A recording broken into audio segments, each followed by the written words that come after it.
said the ban against his country is not fair and that decision must be rescinded. President Akufo-Addo, on his part, entreated the Western world to adopt a collaborative approach in fighting the virus.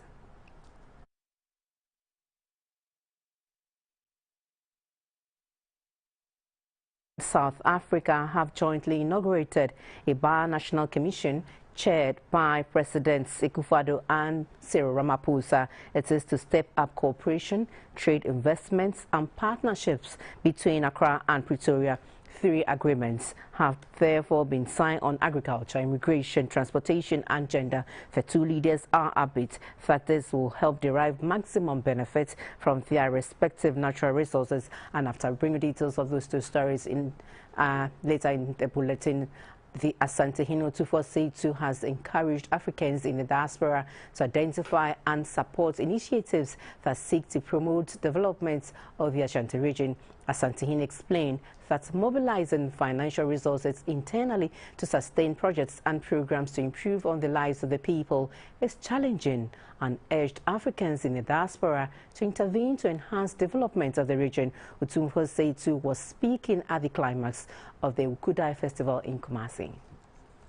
Awukudae, an important festival on the Asante traditional calendar, is celebrated on Wednesdays 9 times a year in 42-day intervals.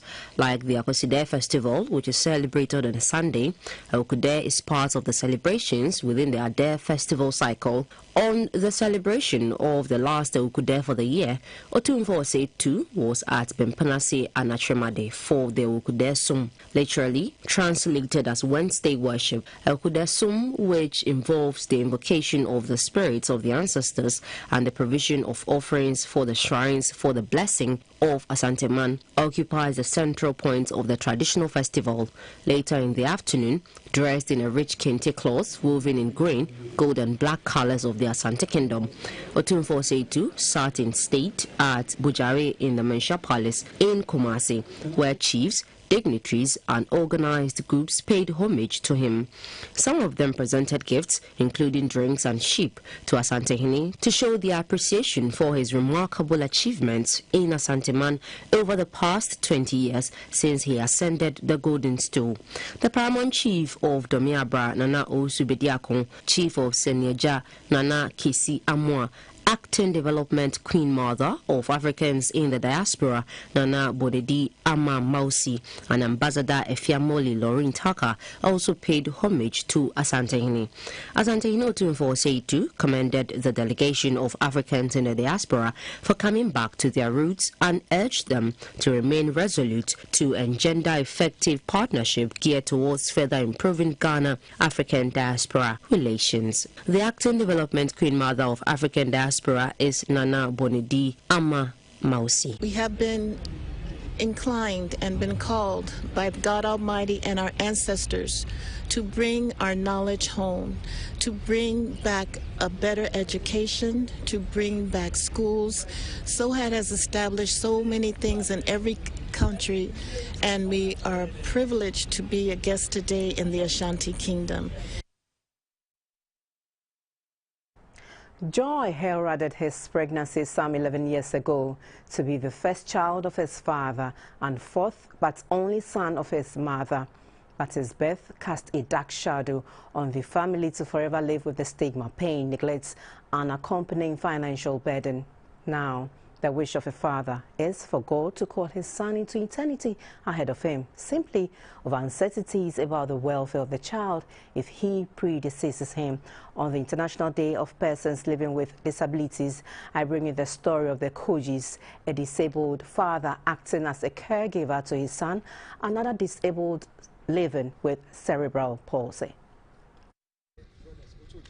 Growing up, Dominic Kodzi was told that he came from a bow-legged family. To clear his doubt that he was not living with that condition alone, through school at the Ho Bankwe Junior High and Awukudae Senior High schools, Dominic's deformity worsened, depriving him of a lively and hearty childhood as would any child. soon to crawl into his shell as a result of unsavory comments and feeling unwelcomed from his mates. Finally, dropping out of senior high school in Form 2. They said, oh, Dominic, what higher chess? So go to SS. That's our school, the Chito one. So I went there, being with them. So when I reached Form 2 to Form 3, it was like something happened. And I left the school. I left the school. It's like, human beings not good. People were not treating me well. Out of sight, out of mind, the saying goes. Dominic relocated from the Volta region away from his familiar surroundings to the capital, Accra, in 1996 to start a new life. Unknown to him that the same fate awaited him. Shunned by all, Dominic engaged in menial jobs to survive and lived as a squatter at any available space. But the gift of music was soon to open doors for him, not to an appreciable level, as people were interested more in the gifts and not the personality due to his disability. Life is very interesting. People look down upon me a lot. They will look down upon you. What you deserve, they will not give it to you. So until the gift came out, people realized that no, this guy have a gift. Before I realized that people started drawing closer to your gift. Coming of age, Dominic found a partner with whom they began a family. Soon, his wife was with child, but the unexpected happened at the delivery room, which would forever live with him. I was telling the nurse that, oh, help me to push this baby. And the nurse too said, oh, your pregnancy was, the time is not due. My wife too said, oh, no, I have this, I can push it, help me, because the way she's feeling. So the nurse left my wife and locked the door. I was at the back of the delivering ward. So I heard that my wife gave birth and the lady fell, and the baby fell inside the blood and those things. So after the nurse came in, and he said, oh, and what have I done?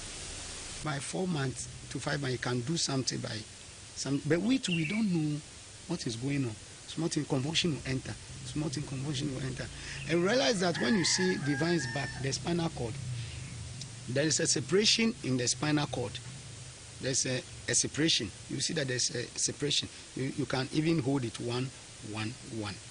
So sometimes when he said, Divine, sit down, Divine will be crying at the top of his voice, and you realize that the center of the spinal cord, one bone will be like blood. It's like something like blood before we realized. So we took him to 37.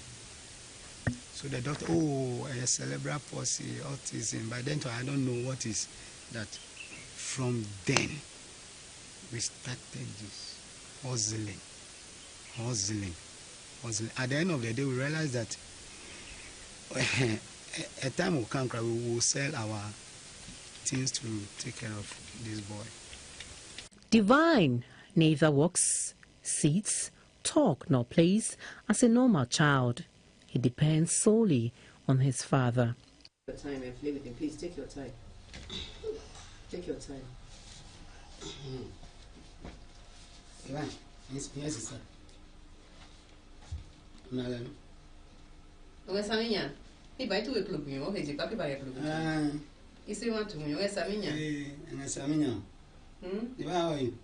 How are you? Yeah. Yeah, fine. Without any solid financial backing, Dominic is unable to access standard health care for his son. But for the benevolence of his church, the Jehovah Shammah Assemblies of God Church, this family would have died from starvation. Divine is a load. I mean, say it's a load. It's not an easy thing. It's a load. Pampers that I bought can even fill one of my room up to today. Things that I bought. So I'm looking for a help that he can go through the physio process. That anything that can make him sit on his own, at least, Divine, sit down, I'm coming. He can sit on his own. That can even run and do something just to come. Other than that, he'll be sleeping, as I said, for 11 years now. If you say low moment, I can say it's now. I'm tired. For Dominic, he wonders why life has dealt him such a heavy blow. a double predicament. But can one question God? He finds solace in the song, God will make a way. God will make a way when there seems to be no way.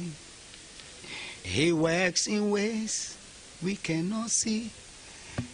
He will make a way for me. He will be my guide. Even before the outbreak of the coronavirus, persons living with disabilities face a lot of economic, social and financial crises, being categorized among the marginalized or vulnerable group. The Kodzis have been reeling from the impact of the pandemic, with COVID-19 further exposing the cracks and inequalities in the system. Quote, building back better towards an inclusive, accessible and sustainable post-COVID-19 world by, for and with persons living with disabilities, unquote, is the UN's central theme for the 2021 International Day of Persons Living with Disabilities. However, cases as such as these leave one thinking whether achieving an accessible and inclusive world with PWDs in mind is attainable. For GBC News, Clara Mlano. Let's support Divine Live and Independent Life. It has proven that community volunteerism strengthens ties to the community and broadens support. It is also a way to help those in need while supporting worthwhile causes which many find of immense benefit. These high points were put in focus by a group at a forum in Bolga in the Upper East region. The team says promoting economic security and social inclusion for disadvantaged persons through cooperation is the way to go. It is a project seeking to mobilize resources into a common pool for community development and applying a hands-on approach to project. It is also to sensitize young persons on the need to focus on the community from which they come while contributing their quota to improve the livelihoods of residents. A group known as the Pure Trust Social Investors Foundation, a Tamale-based non-profit organization, said volunteerism falls in line with its goal of promoting economic security and social inclusion for disadvantaged persons through cooperation. The group was in Bolga to host a forum and highlight the potential gains from community volunteerism under the Ghana Community Foundation's development project. The project director for the charity, Habib Haruna, said through the foundation an endowment fund would be established to support needy people and also address other community challenges while encouraging community members to give back to their communities in their own way. He assured that accountability would be enforced to ensure value for the resources provided and encourage more of such. We think that development is needed everywhere, and Upper East region also needs development. So galvanizing the people to come together will help to complement whatever other partners also do to make life better. And we are giving opportunity for people from Upper East to give back to their respective communities. Whether you are in Ghana, wherever you are abroad, or you are at home, you have something to give. Either money, share your idea, or give your time. Participants lauded the self-help initiative. They said the voluntary community program in some regions has helped to support the less privileged in the areas of education, health and agriculture. Members were from Bolgatanga, Bongo, Nabdam and Zwarungu. As part of activities to mark International Day of Persons Living with Disabilities, a Christian-centered organization with support from some government institutions have feted over 400 students and staff of the Kropon School for the Blind. December 3 has been designated by the United Nations as International Day of Persons with Disability. On this day, The WHO joins other partners around the world to commemorate the day. It is estimated that more than 1 million people experience disability, and this figure is predicted to rise due in part to the prevalence of non-communicable diseases. Despite this, few countries have adequate mechanisms in place to fully respond to the health priorities of persons with disabilities. The Akropong School for the Blind is a government-supported school which was established in 1945 by Presbyterian missionaries. Although it receives donations from time to time, these are woefully inadequate to cater for its ever-increasing needs. My Help, Your Help Foundation went to the aid of the school as part of their social responsibility. They feted and donated assorted items valued at 43,000 cedis. The items include bags of rice, maize and sugar, bags of water, and 400 bed sheets. The president and founder of My Help, Your Help, Mr. Nicholas Kofi, said the organization has a vision of reaching out to the less privileged and marginalized in society. Mr. Kofi added that they have a responsibility towards such persons and will not renege that agenda. The vision of My Help is to become a very reliable center for support and very accessible, where will become like a mediator between those who have and those who do not have. So we'll be like a center of support. So we're talking about philanthropists, corporate Ghana, and other individuals who have and want to donate to us, so that we can also donate to the less privileged in society. The headmistress of the Akropong School for the Blind, Madam Victoria Derry, who was overwhelmed by the gesture, expressed gratitude to the donors and appealed for more. She, however, was aggrieved that some parents only come and dump their awards and never return for them. Handling such a child is a challenge to you, the parents. So when they find their way here, it's difficult. Some don't want to even come back for them. When we finished BECE, some of the students were here for more than getting to a week. Going back was a problem. The event attracted officials from the Department of Equipment North and South municipalities, politicians and members of the public.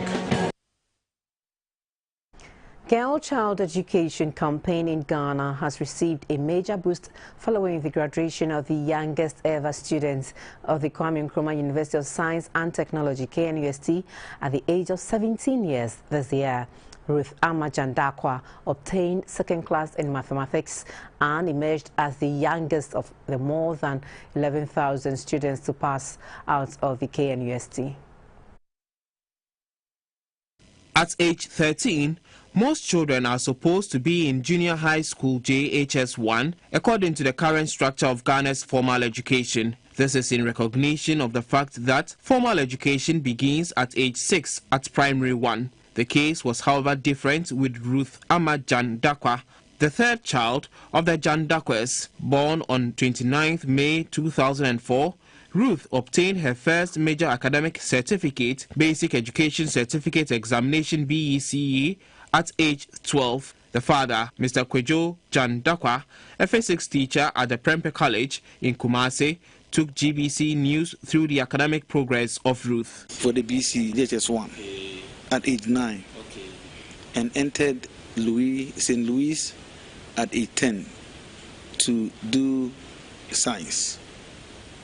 And by the grace of God, she went through the 3 years successfully, had 6 Bs, I think with aggregate either 17 or 18.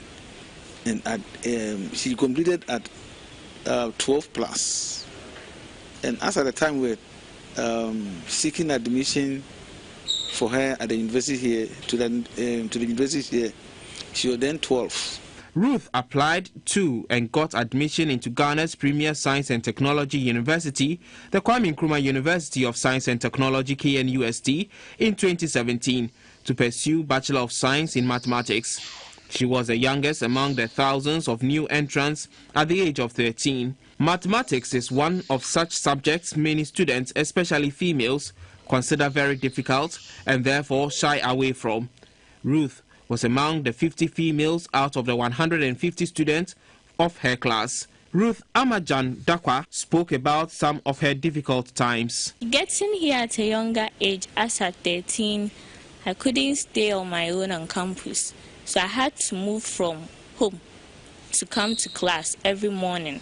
And most of my lectures were very early in the morning, as at 8 a.m. So I had to leave Prempeh campus around 6:30 a.m. to join the church to get to campus. After that, I used to close around 5 p.m., 6 p.m. I joined the commercial buses. And when I get to Tech Junction, I take another church and go home.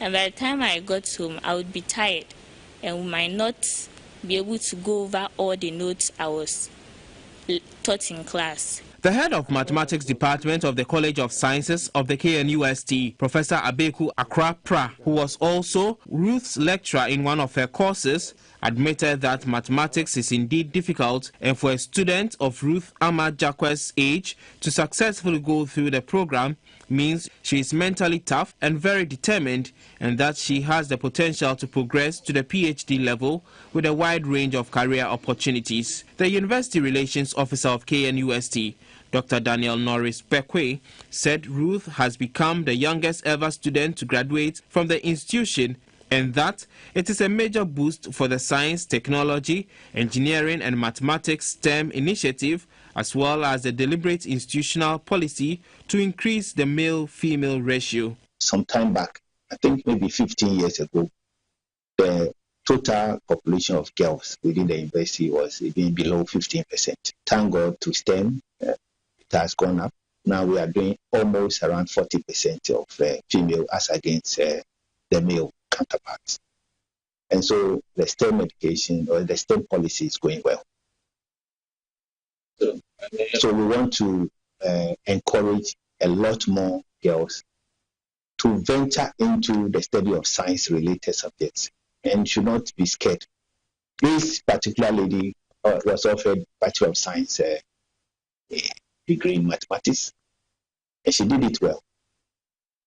She completed with a second class, which is not bad at all. So it means that if she has that, other people can do it. She is among the more than 11,000 students to graduate, including 9,000 undergraduates to pass out of the KNUST this year. The father, Mr. Kwejo Jandakwa, said his daughter has an assurance of admission to pursue her postgraduate program in a university in the United States. Mr. Bekwe said even though the KNUST does not have any existing admission policy on age cut-off for fresh students, the school is now prepared to receive even younger applicants after Ruth opened the floodgates. Ruth had encouraging words for children, particularly the girls. Many great women have made it in life. They've gone far with their education, and in the society as well. They set up as good role models to the younger females. With that, they motivate me as a lady to, at first I heard girls should be in the kitchen, whereas boys should be going to class. As far as I know of some women who have made it, I can also do it. Such an impressive feat. A Deputy Minister of Energy, Dr. Amin Adam, says Ghana is constructing a petrol hub to facilitate relevant industrial services to propel the country's petrochemical sector. Speaking at the 8th Oil and Gas Awards in Accra, Dr. Adam said even though the country is eagerly producing oil for economic development, this cannot be done at the expense of the environment. He pledged government's commitment to maximize benefits from the oil and gas industries to create more jobs for the people. More than 30 industry players in oil and gas sector were honored for their contribution to the development of the industry. The Chief Executive Officer of the Year Upstream went to Dr. Ben Asante of Ghana National Gas Company, whilst Mr. Andrews Owusu-Befi picked the award in the downstream sector. The Local Content of the Year award went to Tello Ghana Limited. The Deputy Minister of Energy, Dr. Amin Adam, called on all Africans to invest in the oil and gas business as the continent emits only 3% of global emission of carbon dioxide. He said since some foreign countries do not usually purchase oil and gas from Africa, the continent must see it as a wake-up call to encourage trade among themselves. We want to reposition ourselves as a country to diversify the industry and grow the industry and create more jobs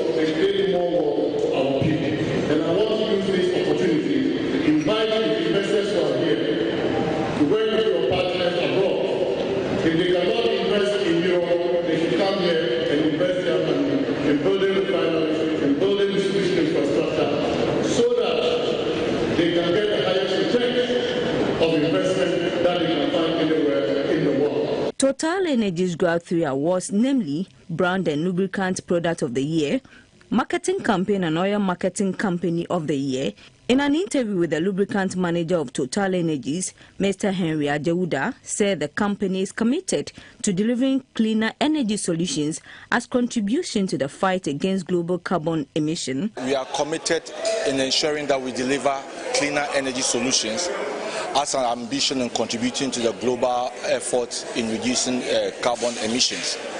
So the future is very bright for Total, and the future is clean energy. The chief executive of Zodes Communication, Mr. Richard Abbey, said the award is a platform to celebrate advances made in key areas of the environment, stewardship, efficiency and innovation, among others. The Military High Command of the Ghana Armed Forces says it is working to address the infrastructural challenges confronting staff. The Chief of Army, Major General Thomas Oppong-Pepra, gave his assurance when he inaugurated apartments for officers and a renovated mess for junior officers at the 2BN barracks in Takoradi. Military personnel have been grappling with the problem of accommodation and other social facilities in the various barracks in the country. Though efforts are being made to address these challenges, inadequate budgetary allocation hampering progress.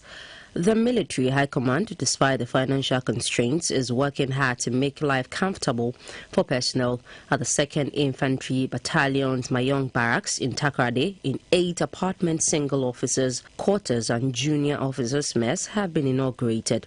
The Chief of Army Staff, Major General Thomas Oppong-Pepra, said a number of projects such as rehabilitation of the water supply system are ongoing. He said work will commence on road network and urged the personnel to make good use of the facility handed over to them.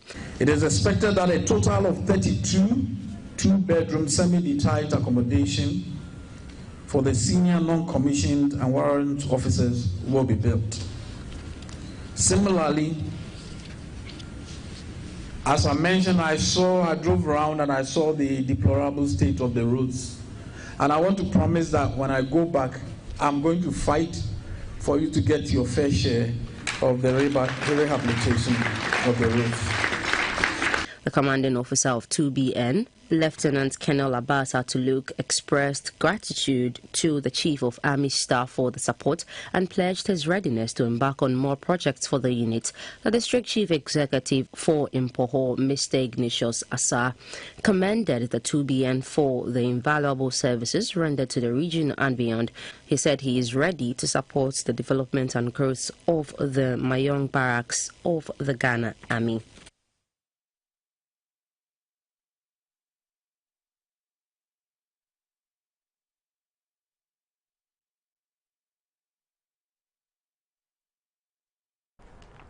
The Keta Lagoon Development Association has donated relief items to victims of the tidal waves which occurred at Anglo, Keta and Ketu South districts in the Volta region. The items include an undisclosed amount of money, blankets, used clothes and tents. This is to alleviate the plight of the victims. The items were presented to the 177 communities through the Chief of Jita, Togbi Hachu, the DCE and Assembly members of Fuveme. The chairman of the association, Air Commodore Kujo Gamadeku, retired, said the donation was part of their contribution to support the victims. The former member of parliament for Anglo, Mr. Clement Kofi Hamadu, called on government to allocate some funds in the budget for the sea defense project to help minimize the annual problem. The Keta Lagoon Development Association was formed by some indigenes of the affected areas. The association seeks to mobilize resources from individuals and corporate bodies to support people in that area.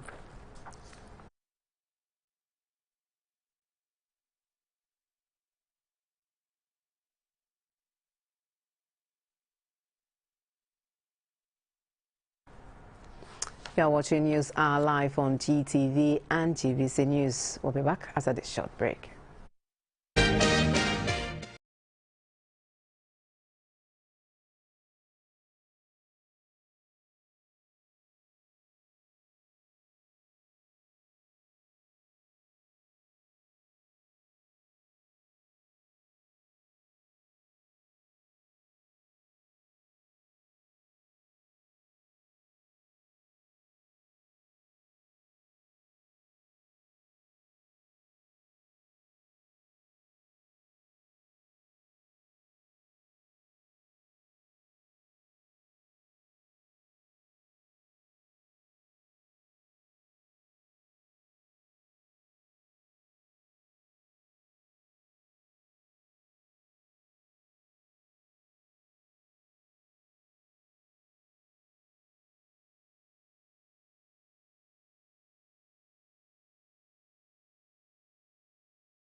To the business segment. In 2019, Ghana exported 600 metric tons of coconuts worth about $2.1 million.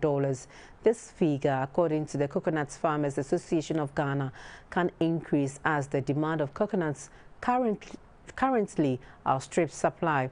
The association is therefore calling on government to support the sector financially as they introduce initiatives to bring in the youth to encourage more in coconut farming. This was revealed at a national special delegate selection by the association in Accra. The coconut industry is projected to eclipse the $2.7 billion mark by the year 2022 worldwide. In Ghana, about 4% of the population earn their income from the coconut industry. The country is currently producing more than 400,000 metric tons of coconuts annually, which is around over 224 million pieces of the coconut fruit. To promote coconuts as a major non-traditional export, the Coconut Farmers Association of Ghana at a national special delegate election in Accra deliberated on measures needed to make the cash crop a high-earning non-traditional one. Forum was also used to elect national executives of the association and confirm 7 national coordinators. The re-elected national president of the association, Mr. Patrick Ndabia, said the association seeks to involve more of the youth into coconut farming in order to alleviate unemployment and poverty. We currently want to encourage the youth to take up the coconut cultivation because it's now very, very potential in the market and the beneficial. So we encourage them. Some of the benefits is that now we are exporting, we have the drive now. So the market is ready. According to the 2011 figures from the Ministry of Food and Agriculture, coconut production in Ghana is mainly in smallholdings. Out of the annual national production of 224 million nuts, 179 million, representing 80%, were produced by small-scale farmers from an area of 36,000 hectares of land.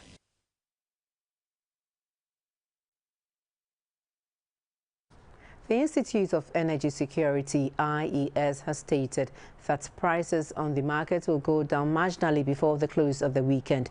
This, according to a research analyst at the IES, Mr. Fritz Moses, is because the bulk oil distribution companies are feverishly preparing their profitability statements with the anticipation of a fall in petroleum prices. He was speaking on GBC News' program, Market Avenue. The expectation is that the BDCs will act in accordance to what has been experienced in the market, because at the end of the day, they are the ones trading on the international market, and they are the ones that are affected by the price fluctuations on the international market. If that does not happen, I'm also expecting we would see NPA also play its role as the regulator in the market, the downstream market, ensuring that the margins that the various BDCs will put on their price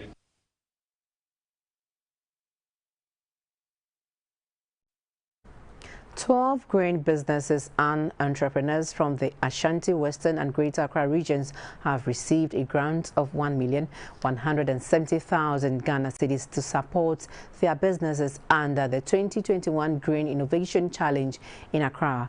The Boosting Grain Employment and Enterprise Opportunities in Ghana project is a 4-year project funded by the European Union. The project aims at creating sustainable jobs for the youth, women and returning migrants.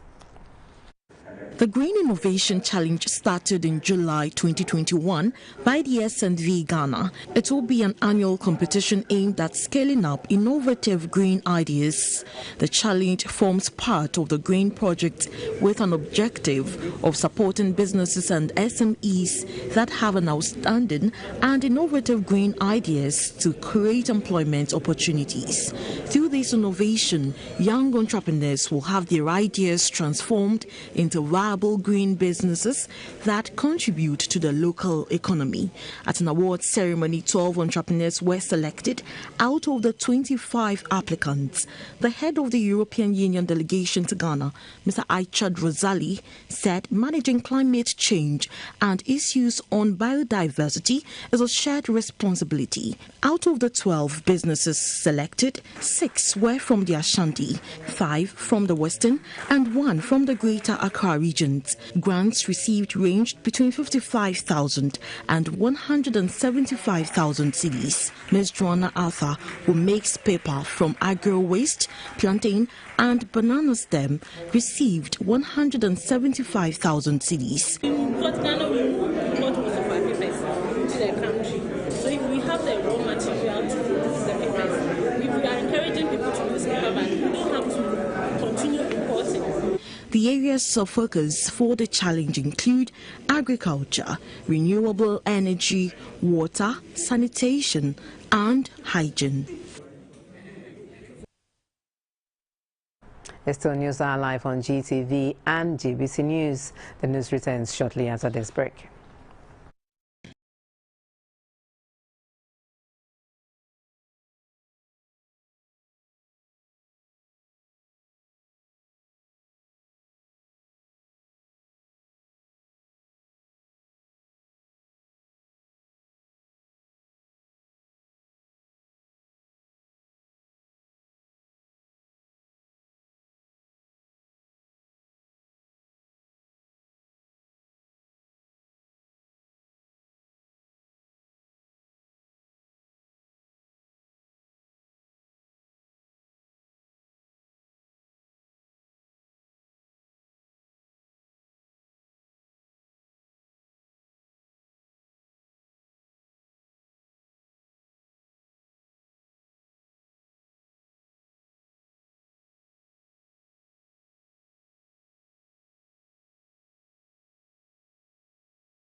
Where South Africa's President Cyril Ramaphosa is describing the Omicron travel ban against his countrymen as a travel apartheid. When he interacted with President Akufo-Addo at the Jubilee House in Accra, Mr. Ramaphosa said the ban against his country is not fair and that decision must be rescinded. President Akufo-Addo on his part entreated the Western world to adopt a collaborative approach in fighting the virus. Since South Africa reported its cases of the Omicron variant of COVID-19, a number of countries have imposed travel bans on that country.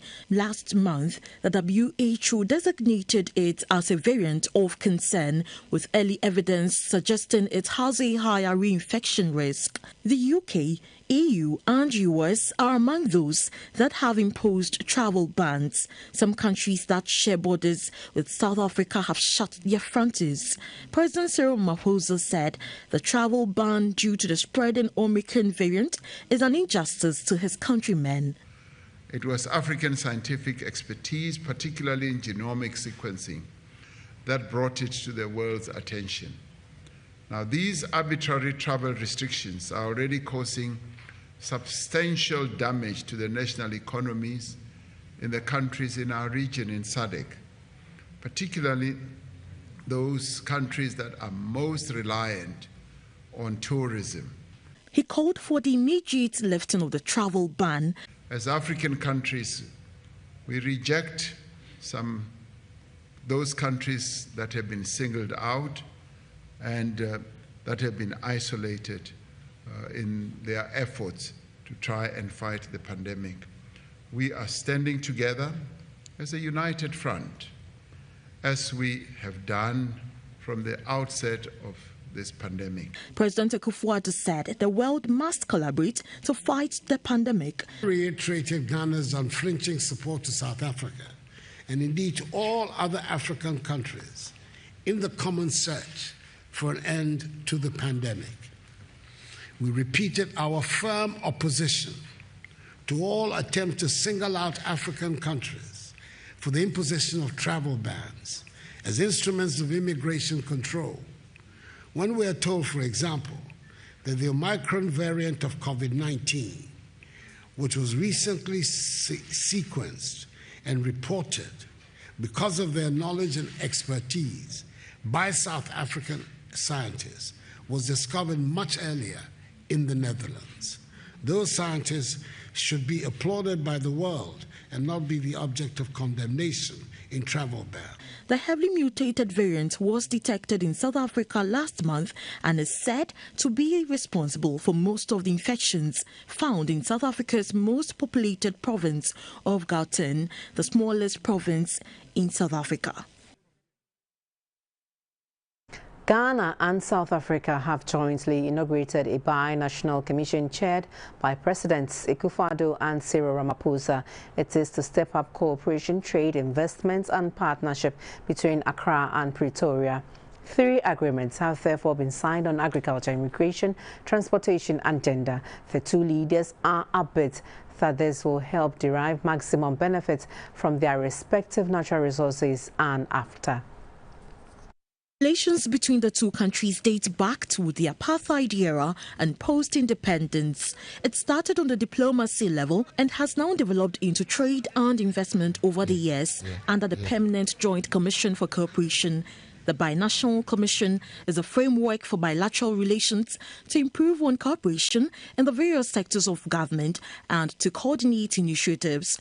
It is also to facilitate contact between the public and private sectors of the parties. Areas under consideration are railways, roads, agriculture, mining, energy, security, among others. The first part of the cooperation covers agriculture, immigration, transportation, and gender.